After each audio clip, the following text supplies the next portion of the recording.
Yangon থেকে Bangkok, তারপর ঢাকা। মিয়ানমারে এশিয়ান কাপ বাছাইয়ের সফল মিশন শেষে দেশে ফিরল বাংলাদেশ নারী ফুটবল দল।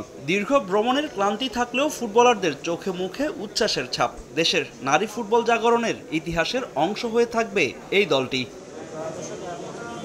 হযরত শাহজালাল আন্তর্জাতিক বিমানবন্দর থেকে স্বর্ণকন্যাদের বহনকারী বাসের গন্তব্য হাতিরঝিলের এমপি থিয়েটার। সেখানে ইতিহাস গড়া নারী দলের জন্য সংবর্ধনার আয়োজন করে বাফুফে, যেখানে আগে থেকে উপস্থিত ছিলেন বাফুফে সভাপতি তাবিত আউয়াল, অন্তর্বর্তী সরকারের সংস্কৃতি বিষয়ক উপদেষ্টা মোস্তফা সারোয়ার ফারুকী ও সাফজয়ী গোলরক্ষক আমিনুল হক। একে একে মঞ্চে ডাকা হয় ঋতুপর্ণা, আফিদা, মনিকা, মারিয়াদের।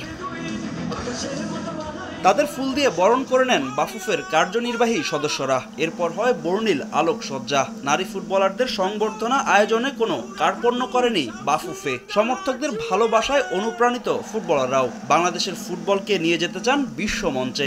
আর এদেশের মানুষের ফুটবল প্রেম দেখে বিমোহিত দলের English coach Peter Butler. Football খেলা কোনো ইন্ডিভিজুয়াল খেলা না।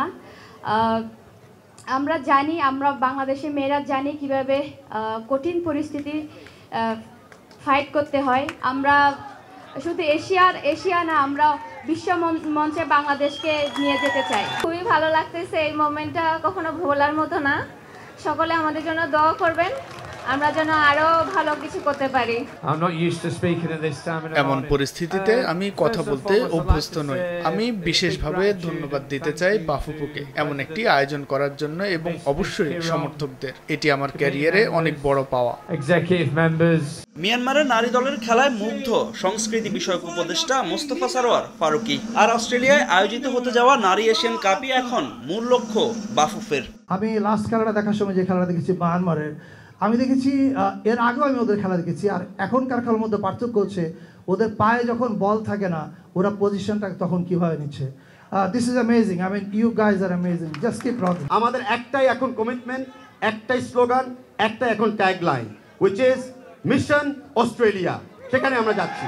আমাদের অলিম্পিক কিংবা বিশ্বকাপ ফুটবলের যে হাতছানি দিচ্ছে, সেই লক্ষ্যে পৌঁছানোর জন্য আমাদের পক্ষ থেকে, বাংলাদেশের পক্ষ থেকে, বাংলাদেশের প্রতিটি সাধারণ মানুষের পক্ষ থেকে শুভেচ্ছা এবং অভিনন্দন থাকলো।